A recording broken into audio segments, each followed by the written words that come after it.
नमस्कार दोस्तों, एक बार फिर से आप लोग का बहुत बहुत स्वागत है हमारे official YouTube channel Avision SSC bank exams पे। मैं हूँ आप लोग के साथ उर्वशी सिंघी और आज का जो हमारा टॉपिक ऑफ डिस्कशन दोस्तों रहने वाला है वो रहने वाला है top 10 current affairs based on 15 जुलाई 2022। आशा करते हैं कि आप लोग सब लोग घरों में बिल्कुल अच्छे होंगे, सुरक्षित होंगे। सेशन को स्टार्ट करने से पहले दोस्तों मेरी आप लोगों से एक छोटी सी रिक्वेस्ट रहेगी कि जो भी हमारे चैनल पर नया जुड़ा है या फिर वीडियोस को पहली बार देख रहा है, make sure that you hit the subscribe button. Also don't forget to press the bell icon. Also share this video with your friends as well. सिर्फ इतना ही नहीं दोस्तों, अगर आप लोग चाहते हैं कि सेशंस की पीडीएफ आप लोग को मिल जाए तो डिस्क्रिप्शन पे जाकर लिंक की हेल्प से सेशन की पीडीएफ को भी आप लोग अवेल कर सकते हो। और साथ ही साथ आप लोग हमारा ऑफिशियल टेलीग्राम चैनल अविजन इंस्टीट्यूट के ग्रुप को भी जरूर ज्वाइन कीजिए। इससे होगा क्या दोस्तों, जब भी कोई नई वीडियो यहाँ पर अपलोड होगी तो उसकी पीडीएफ और लिंक आपको सबसे पहले टेलीग्राम चैनल पर ही अपडेट कर दी जाती है। ठीक है, तो ये ध्यान रखिएगा कि वहां से आप लोग को ये कन्वीनियंस हो जाएगा। और साथ ही साथ ये भी बता दूं मैं आप लोग को दोस्तों के जितनी भी नई वीडियोस हम डालते हैं हमारे चैनल पर उन सभी की लिंक सबसे पहले हम लोग वहीं पर ही देते हैं। ठीक है, तो दोस्तों यहाँ पर आगे बढ़ने से पहले आप लोग हमारा प्ले स्टोर पर ऐप भी है, उसे भी इंस्टॉल कर सकते हैं, जहाँ पर आपको free video lectures, latest articles, daily quiz, daily current affairs, free mock test, GK capsule, job notification और 1000 प्लस ऑनलाइन टेस्ट, ये सारी चीजें मिलेगी। ठीक है, तो फिर देर किस बात की दोस्तों, study any time anywhere with Avision institute. तो चलिए फिर स्टार्ट करते हैं आज के हमारे सेशन का पहला क्वेश्चन। आपके और मेरे साथ हमारी स्क्रीन पर दोस्तों ये रहा। National Highways Authority of India and Maharashtra Metro achieved world record of constructing the longest double decker viaduct of length in Nagpur, right? तो ये कितने किलोमीटर का यहाँ पर बनाया है ये बताना है आपको। उससे पहले दोस्तों ये याद रखिएगा कि NHAI, ठीक है, और महाराष्ट्र मेट्रो ने मिलकर इस चीज को यहाँ पर क्या किया है, अचीव किया है। तो ये एक इम्पॉर्टेंट बात यहाँ पर हो जाती है जो हमें ध्यान रखनी होती है। ठीक है, अच्छा, उसी के साथ साथ दोस्तों कि ये कितने किलोमीटर्स का है, तो ये हो जाएगा 3.14 किलोमीटर्स, राइट। इसमें क्या होगा ना, देखो डबल डेकर वायाडक्ट है, मतलब पॉइंट ए पॉइंट बी, उसमें एक ब्रिज बना हुआ है। ठीक है, ये तो नॉर्मल ऐसा फ्लाईओवर होता ही है, उसके ऊपर एक और वायाडक्ट बनाया गया है, तो मतलब ये डबल डेकर है। आई बात समझ में? ऐसे हिसाब से ये देखो, ऊपर तो चल रहा है मेट्रो, ठीक है, नीचे चल रही है गाड़ियां, उसके नीचे है आपका नदी हो गया, एक पता नहीं कुछ भी रोड भी होता है फ्लाईओवर के ऊपर, तो कुछ भी, तो डबल डेकर है ये, डबल डेकर। आई बात समझ में? तो ये है नया भारत। तो आगे बात करते हैं हम लोग। India sets world record for building longest double decker bridge इन नागपुर। अभी कहाँ पर हुआ है दोस्तों? तो नागपुर में हुआ है। देखो ये भी बात ध्यान रखना है ना। The National Highways Authority of India and Maharashtra Metro achieved the world record of constructing the double-decker viaduct with a length of 3.14 km in Nagpur.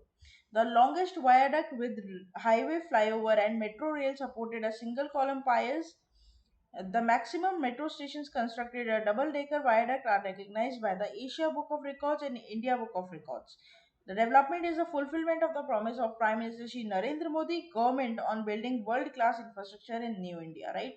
तो वही मैंने आप लोगों को बताया ना भाई कि यहाँ पर जो मोदी सरकार ने प्रॉमिस किया कि नया भारत होगा, नया भारत हम बनाएंगे, उसके हिसाब से यहाँ पर ये प्रॉमिस पूरा होता है। डबल डेकर ब्रिज हमें देखने को मिलेगा अब कहाँ पर, नागपुर पर। और ये ध्यान रखिएगा कि इसमें कौन कौन से अथॉरिटीज शामिल है दोस्तों, तो NHAI और ये महाराष्ट्र मेट्रो। ठीक है, ये थोड़ा सा ध्यान रख लेना आप लोग, ये इंपॉर्टेंट रहता है। और ये डबल डेकर है ना। नेक्स्ट चलते हैं। Name the renowned archaeologist who passed away recently. Correct will be your Padma Shri Enamul Haque. ठीक है, तो इनामुल हक जो पद्मश्री अवार्डी भी हैं, इसलिए इनको यहाँ पर रिस्पेक्ट देकर ऐसे बुलाया जाता है दोस्तों। इनका देहांत हो चुका है, आप इनकी फोटो यहाँ पर देख पा रहे हैं, है ना। डिमाइस है और बिचरी आपके एग्जाम के लिए बड़ी इंपॉर्टेंट यहाँ पर रहती है। प्रोफेसर डॉक्टर इनामुल हक, a well-known archaeologist, historian, expert in art, and former Director General of Bangladesh National Museum, is no longer alive. At the time of his passing, he was 85 years of age, and at Dhaka home he passed away. Right? कि अपने घर में ढाका में, जो बांग्लादेश की capital भी है, वहाँ पर इन्होंने अपना देह त्यागा है दोस्तों, मतलब इन्होंने अपनी आखिरी सांसें ली है। जब इनकी डेथ हुई 85 ईयर्स ऑफ एज थे, तो ये बात भी आपको ध्यान रखनी है। He served as a national museums director general from September 28, 1983 to February 6, 1991. He received the Ekushe Padak in 2016 and Swadhinta Padak in 2020 and the Indian Padma Shri Award in the honor of its contributions, right? तो ये आप लोग ध्यान रखिएगा, this is gonna be important. Demise रहता है ऑर्बिचरी आपके exam के लिए इंपॉर्टेंट रहता है, वो कोई सा भी एग्जाम हो, ठीक है, बैंकिंग एग्जाम दे रहे हो या डब्ल्यूबीसीएस का दे रहे हो या फिर आप एसएससी का एग्जाम दे रहे हो, ऑर्बिचरी का दबदबा थोड़ा वहां पर देखने को हमें मिलता है। नेक्स्ट चलते हैं। Which state came out on top in the Shyama Prasad Mukherjee rural mission delta ranking from the month of June, right? तो यहाँ पर दोस्तों आप लोग को बताना है, ठीक है, कि ये जो रिपोर्ट है, ये जो यहाँ पर क्या है, रिपोर्ट आ गई है, तो इसके हिसाब से यहाँ पर आप लोग को यहाँ पे बताना है कि जो टॉप करने वाला स्टेट है वो यहाँ पर कौन सा बन जाता है, ठीक है। तो यहाँ पर हम पूरी चर्चा करेंगे इसके बारे में दोस्तों। तो ये रिपोर्ट का एक तो यहाँ पे नाम ध्यान रखेंगे आप, और इन मंथ ऑफ जून में यहाँ पर जो रैंक हुआ है वो झारखंड टॉप किया है यहाँ पर, ठीक है। इसके बारे में हम पूरी चर्चा एक बार कर लेते हैं आप लोगों के साथ, ताकि आप लोग को बिल्कुल क्लियर हो जाए सारी चीजें। इससे पहले अगर इससे रिलेटेड कोई दूसरी न्यूज़ है तो मैं वो भी आपको यहाँ पर बता दूं। हाँ बिल्कुल यहाँ पर है दोस्तों, और कहीं ना कहीं यहाँ पर ये ध्यान रखिएगा आप लोग, स्पेलिंग थोड़ी सी यहाँ पर ठीक कर लीजिएगा, मुखर्जी हो या कुछ भी, वो आप थोड़ा सा ध्यान रखिएगा। वैसे तो आई गेस इसकी स्पेलिंग दोस्तों यही होती है ना, तो ये मत आप लिखो मत, आप यही होता है मुखर्जी, यहाँ पर इसी तरीके से लिखा जाता है, ठीक है। ये मैंने अभी यहाँ पर चेक कर लिया है, चलिए। According to the formal announcement, Jharkhand came out on top of Syama Prasad Mukherjee Rural Missions Delta ranking for the month of June with a composite score of 76.19. As a result, the state has moved up the number 8 in the mission's overall ranking, right?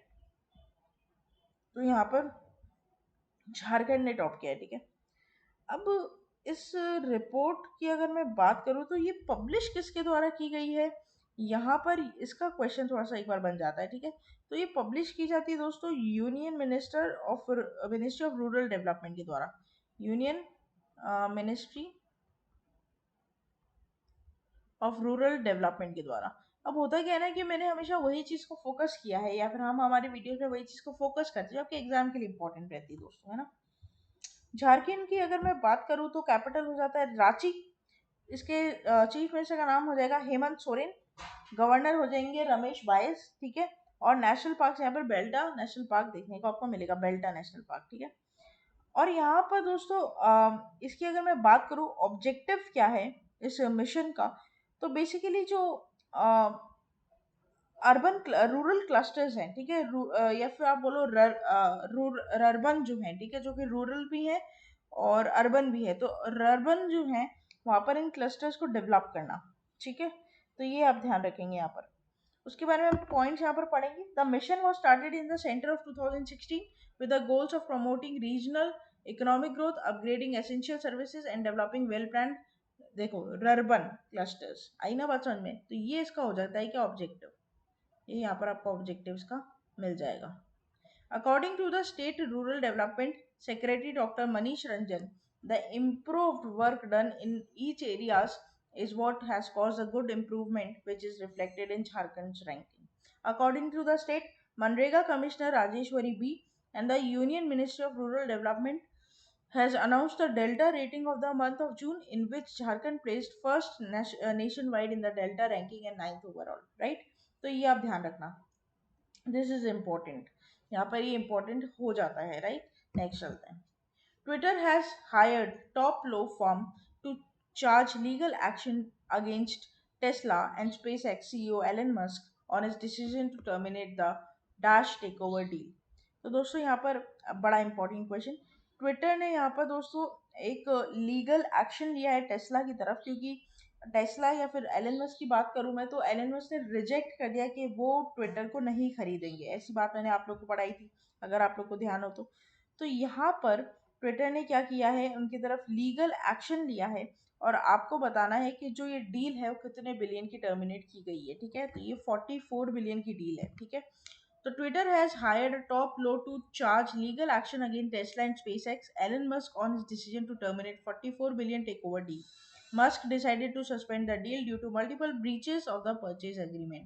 The two parties are likely set for the protracted court battle according to the lawyers. Musk could also be faced with paying 1 billion breakup fee for walking away, right? तो क्या होता है ना कि breach of contract, वैसे तो contract में ये लोग गए नहीं थे, लेकिन फिर भी क्या होता है ना कि आप किसी को लटकाते हो बहुत दिन तक, तो उसके लिए वो क्या कॉम्पनसेशन मांगता है कि आप हमें ब्रेकअप फ्री दे दो, कि हम इतने दिन तक जो आपके लिए हम इन्हें इन्वेस्टमेंट रोक के रखी, कहीं हम और कर सकते थे, तो उसका ब्रेकअप होता है एक, है ना?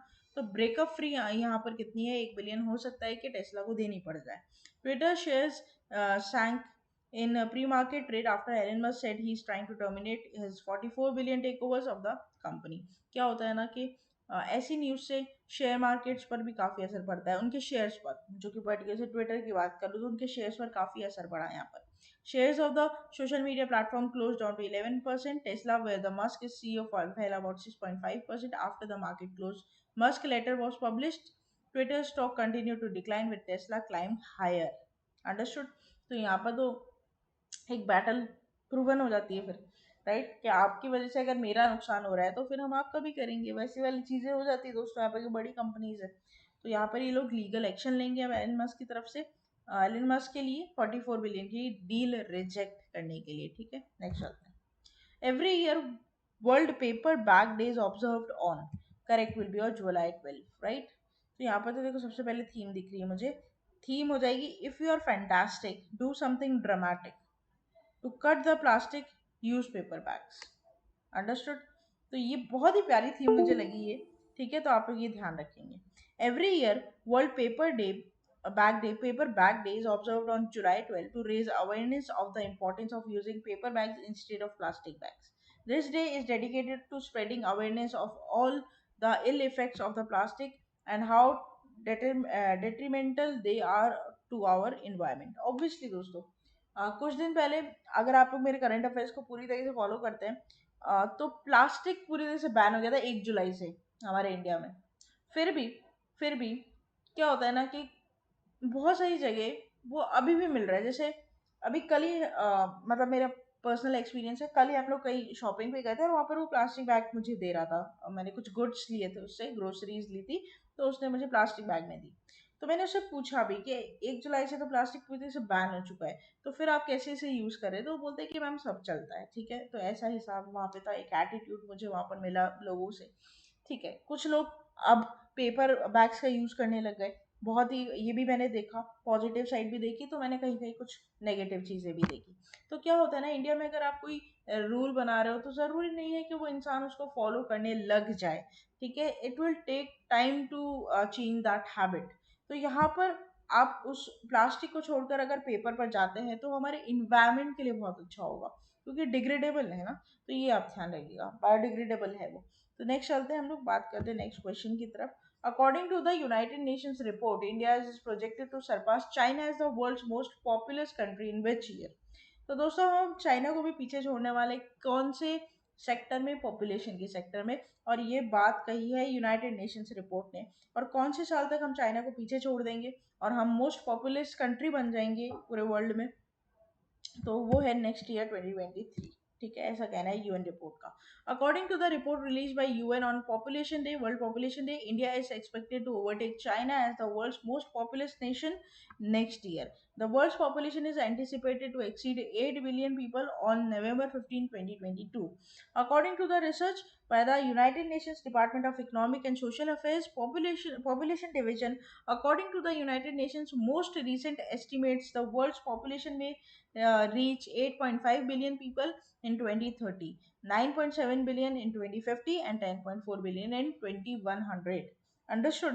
तो यहाँ पर एक एस्टिमेट्स निकाले गए हैं दोस्तों यूएन रिपोर्ट्स के द्वारा कि किस तरीके से 2030, 50 और 21वीं सदी में हमारा पॉपुलेशन कहाँ तक पहुंच जाएगा, ठीक है? और ये बोलते हैं कि चाइना को भी हम नेक्स्ट ईयर पॉपुलेशन में क्रॉस कर देंगे, मतलब मोस्ट पॉपुलस कंट्री हम लोग बन जाएंगे world wide. Next, India's first elevated urban expressway is known as, now this is very very important, ठीक है? बहुत इंपॉर्टेंट रहेगा, एसएससी में से क्वेश्चन आने के ज्यादा चांसेस बढ़ जाते हैं।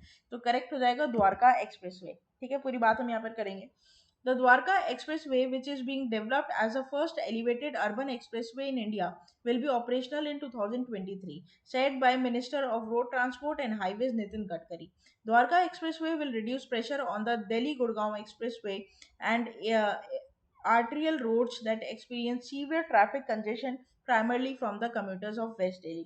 तो दोस्तों क्या होता है ना कि द्वारका एक्सप्रेसवे बनने से कहीं ना कहीं क्या होगा, ट्रैफिक जो आप जानते हो, अगर आप कभी दिल्ली विजिट करोगे, दिल्ली, नोएडा, गुड़गांव, मतलब बहुत ट्रैफिक, 5-5, 10-10 किलोमीटर तक तो यू टर्न नहीं आते वहां पे। मतलब अगर आपने कोई यू टर्न मिस कर दिया तो मतलब हो गया, काम हो गया, फिर तो आपको नई जगह जाके वापस से यू टर्न लेकर आओ। बहुत प्रॉब्लम है वहाँ पर इस चीज़ की। तो ट्रैफिक भी बहुत है, घंटों ट्रैफिक में फंसे रहता है आदमी। तो हाँ, एक्सप्रेस वे बनाने से क्या होगा, टाइम बचेगा, ट्रैफिक कम होगा, सारी चीज़ें हैं, ठीक है, यहाँ पर ये okay. It will be 16 lane access controlled highway with the provision of minimum 3-lane service road in both the sides. The expressway connecting Dwarka in Delhi to Gurgaon in Haryana, which is being developed at a total cost of 9,000 crores. It has total length of 29 kilometer, out of which 19 kilometer falls in Haryana, remaining 10 kilometer falls in Delhi. तो ये थोड़ा ध्यान रखना है ना, ये point important है, बहुत इंपॉर्टेंट है। The expressway will begin from Shiv Murti National Highway 8 and ends near uh, Kherki Dhola Toll Plaza, Dwarka Sector 21. And it will have 4 multi-level interchanges, including India's longest and widest road tunnel, which is 3.6 kilometre length and have 8 lanes. बहुत ही जोरदार बनेगा, मतलब ये दोस्तों जो ये express way बनने वाला है ना, ये काफी टाइम बचाने वाला है लोगों का। दिल्ली गुड़गांव ट्रैवल करते हैं उनके लिए तो काफी, ये तो मतलब अच्छा है चीजें।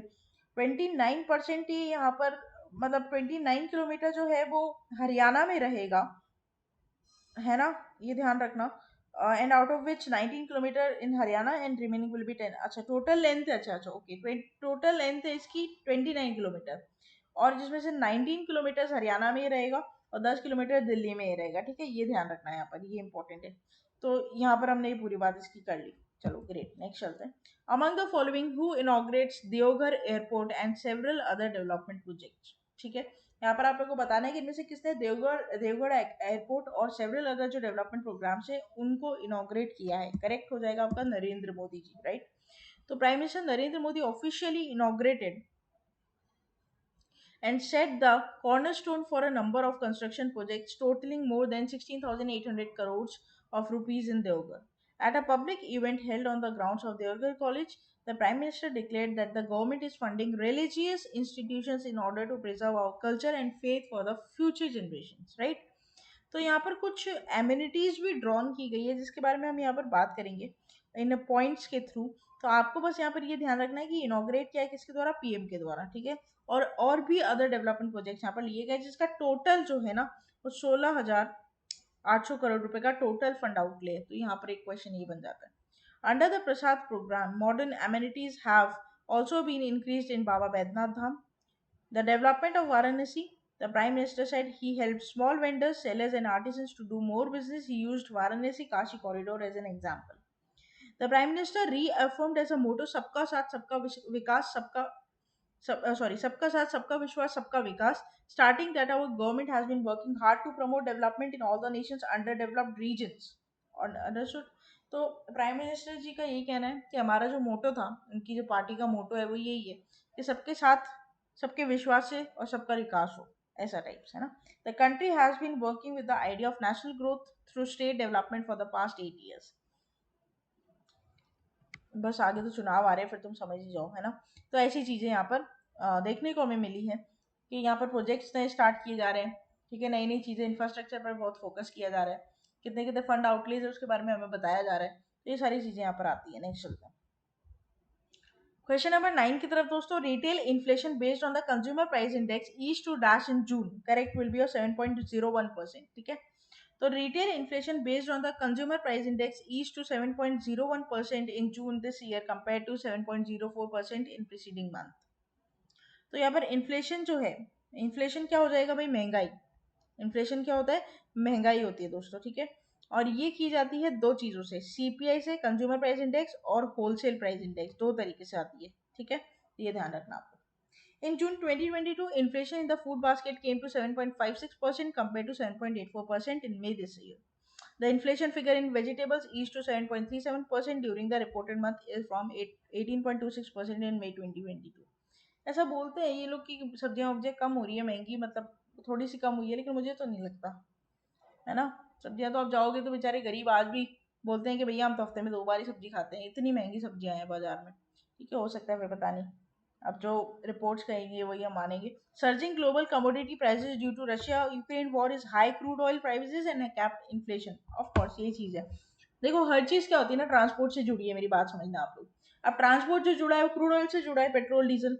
अब पेट्रोल डीजल महंगी होगी तो ट्रांसपोर्ट तो महंगा होगा ही। मैंने ये चीज आपको इन्फ्लेशन में भी पढ़ाई है, अगर आपने मेरी ऑफलाइन ऑनलाइन क्लासेस ली होगी तो आपको पता होगी ये चीज है ना, सारी चीजें हमने वहाँ पे डिस्कस की है कि अगर मान लो कि पेट्रोल महंगा हो रहा है ना, ट्रांसपोर्ट तो महंगा होना ही होना है, क्योंकि हमारी सारी चीजें ट्रांसपोर्ट से आती है। फल, फूल, कपड़े, जूते, हर चीज तो आपके किस पे आ रहा है, ट्रांसपोर्ट से आ रहा है। तो ट्रांसपोर्ट से क्या होता है ना कि एक पॉइंट ए से पॉइंट बी में जाता है, अब वहां पे पेट्रोल के दाम लगते हैं, भाई डीलर के तो लगेंगे, तो वो कंज्यूमर से ही लेगा, फिर एंड तो कंज्यूमर ही देता है सारी चीजें पैसों के। तो ये तुम्हारा हिसाब है कि क्रूड ऑयल जब तक महंगा होएगा चीजें आपको महंगी ही मिलेगी बाजार में, है ना। The government has mandated the central bank to maintain retail inflation at 4% with a margin of 2% on the either side of 5 year period ending March 2026। यहाँ पर गवर्नमेंट बोलती है आरबीआई को कि प्लीज मैनेज करो इन्फ्लेशन को, 4% पर लेकर आओ, ठीक है, 2% का बफर रखना। Next, last question of this session. Who has conferred the Japan Order of the Rising Sun Gold and Silver Star Award? Correct will be your Narayan Kumar. ये आप देख पा रहे हैं, ये है जापान का सबसे honoured medal. The government of Japan has conferred Order of Rising Sun Gold and Silver Star Award on the Summer Group Vice Chairman Narayan Kumar in recognition of his contribution towards strengthening economic relation between Japan and India. Kumar was honored by the Consul General of Japan in Chennai, Taga Mayasuki. ठीक है, तो यहाँ पर दोस्तों किसे जो Sanmar group के vice chairman है नारायण कुमार, इनको रिकॉग्नाइज किया गया है from order of rising sun award in Japan of Japan, right. तो ये बड़ा इंपॉर्टेंट यहाँ पर हो जाता है, बड़ा इंपॉर्टेंट होगा, इसका क्वेश्चन तुम्हारा बन सकता है एग्जाम में। तो ये था हमारा पूरा टॉप 10 करंट अफेयर्स का सेशन। आशा करते हैं सेशन आपको अच्छा लगा होगा। अच्छा लगा है दोस्तों तो लाइक करना मत भूलिएगा, चैनल को तुरंत सब्सक्राइब कर लीजिए, साथ ही साथ बेल आइकन को जरूर प्रेस कर दीजिएगा ताकि जब भी कोई नई वीडियो में डालूं सबसे पहले नोटिफिकेशन आप लोग के पास आ जाए।